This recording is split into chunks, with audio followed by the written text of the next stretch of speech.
The Wizard of Oz. Dorothy Gale lived on a farm in Kansas with her Auntie Em and Uncle Henry and her dog Toto. Everyone treated her kindly, including the farmhands Hunk, Zeke, and Hickory, but Dorothy still longed for a place without any troubles. Do you suppose there is such a place, Toto? She asked. There must be, far, far away. That day there was a terrible storm. The skies grew dark and the wind blew. Dorothy saw a swirling column of dust and ran into the house, holding Toto tight. The twister whirled and twirled and lifted her house up into the sky. When her house finally touched down, Dorothy and Toto were in the most beautiful place she had ever seen. I have a feeling we're not in Kansas anymore, she said. Dorothy was right. They were somewhere over the rainbow, in Munchkin Land, in the land of Oz. A good witch named Glinda drifted down on a floating bubble.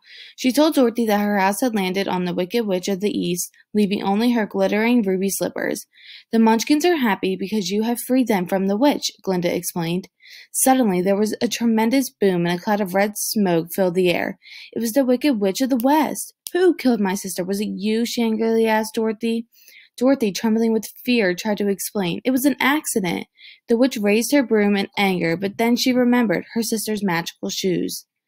In a flash, Glinda placed the ruby slippers on Dorothy's feet. It's too late. There they are, and there they'll stay, she said. The furious Wicked Witch promised Dorothy that the slippers would not be hers for long.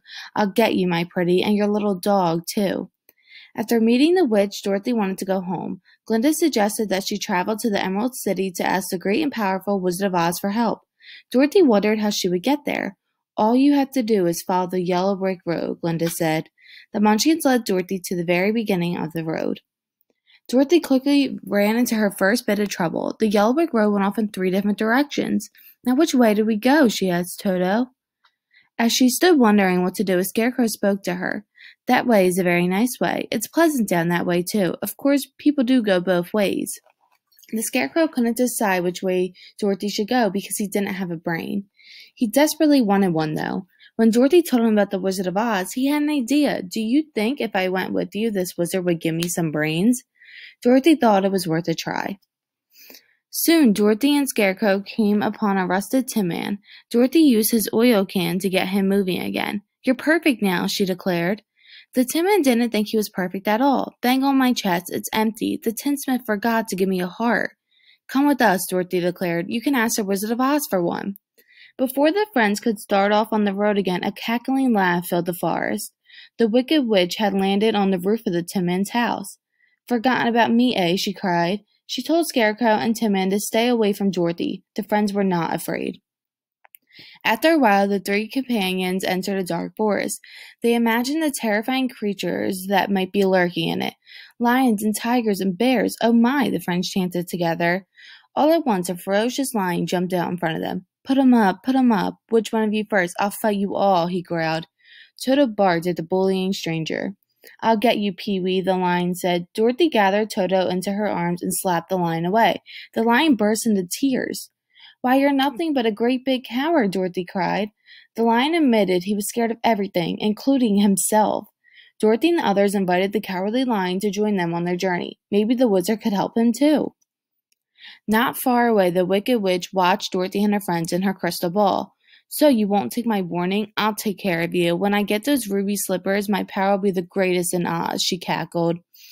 The witch mixed a poison that was attractive to the eye and soothing to the nose. The travelers marched arm in arm until they saw the Emerald City sparkling just beyond a field of poppies.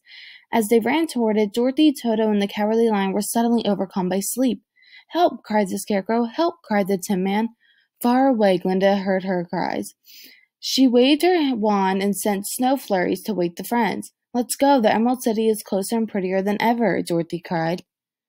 Once inside the Emerald City, Dorothy looked around and wondered. People bustled all about and the sidewalks sparkled. But suddenly, something streaked across the sky and the Wicked Witch of the West was writing a message. It's the witch, cried Dorothy. She followed us here. Dorothy and her friends hurried to the palace, where the guards directed them down a seemingly endless hallway. At last they entered the wizard's chambers, where an enormous head floated before them, above a haze of smoke and flames. It spoke in a booming voice, I am Oz, the great and powerful.